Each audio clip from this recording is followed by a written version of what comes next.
Well, hey everybody, welcome back to It's Only Food with Chef John Politte. Today, we're going to be talking about how to make and start your own YouTube cooking channel. You're not going to want to miss this one.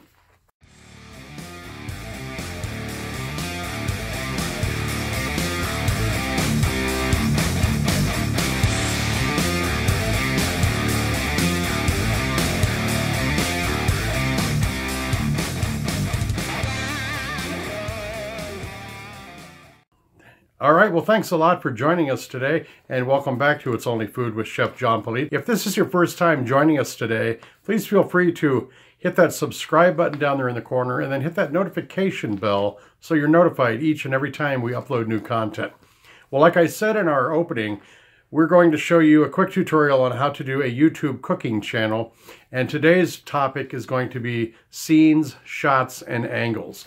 So let's go up to the kitchen and get started right now. So you're going to be doing a cooking show. Well, obviously the first thing you're going to need is a place where you can cook the food and also a place where you can do some of the prep work you're going to need to do in order to make the cooking show. But that can't really happen until you decide what you're actually going to be cooking. You're also going to need an area where you can prepare the food, counter space for cutting product, breaking down meat, and mixing ingredients that is going to be separate from the cooking area. These can become shots and mini sets, which can be done with separate shots as you figure out the sequence of your video.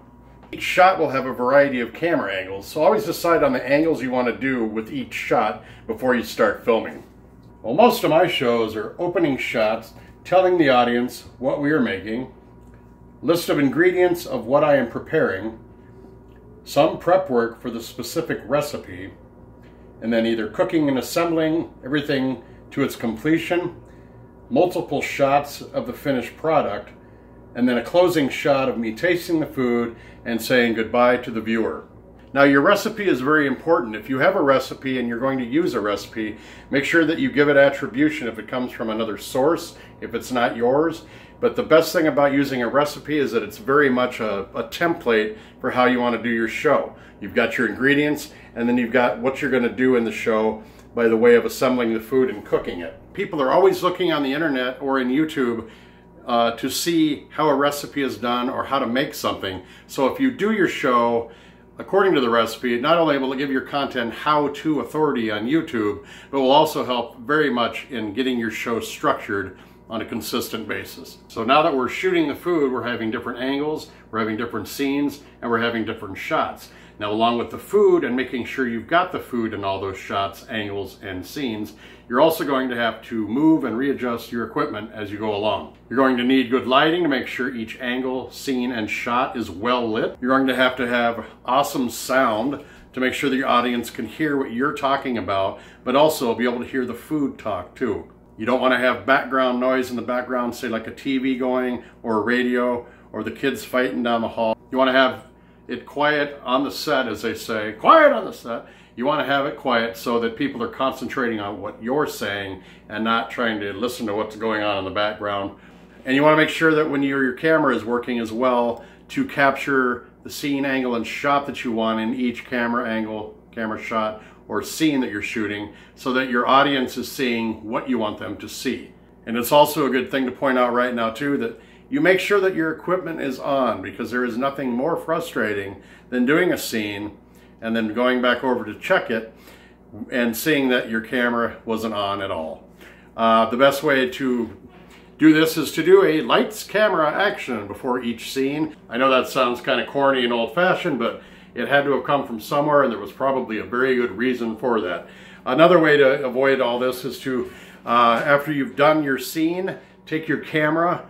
Every camera can probably kind of do this now too, and to check what you just shot, go over it again, make sure it looks good, sounds good, and it's well lit.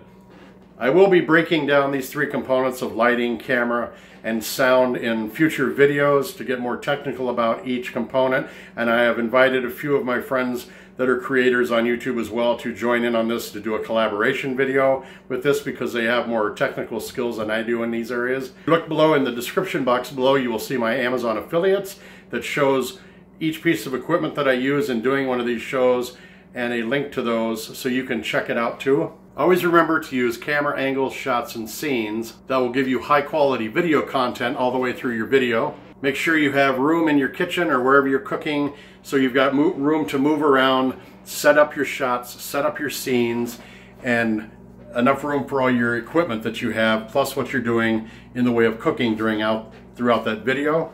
It's a very good idea to walk through not only in your head, but also write down an outline and have it kind of off to the side. And then you can set up all your equipment that you're going to need for your cooking. That's your pots, your pans, your prep stuff, your knives, and even your utensils, because there's been times when I've had everything ready to go and I thought I was going, and I go to shoot the scene to mix something in a bowl and I don't have a spoon to mix what I just got done putting into the bowl. So I've either got to stop what I'm doing and then reshoot it, which I rarely do now, or I just continue to let the video go roll as I'm slamming drawers and everything trying to find a spoon, and then in editing post I put that in to have the continuity. Always remember to have your video equipment right there and ready to go too, so you can move fluently from scene to scene and don't try to rush things.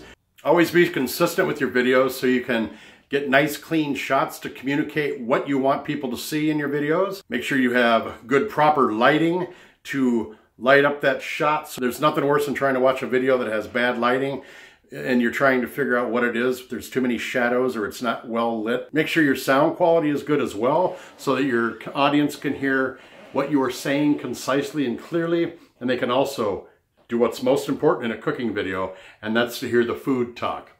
So that's all I've got today for this show. We'll see you next time right here on It's Only Food with Chef John Politte. Go ahead and subscribe if you haven't already. Hit that like button. Leave a comment below. Let me know if I helped you with anything. And then share this video and this channel with everyone you know.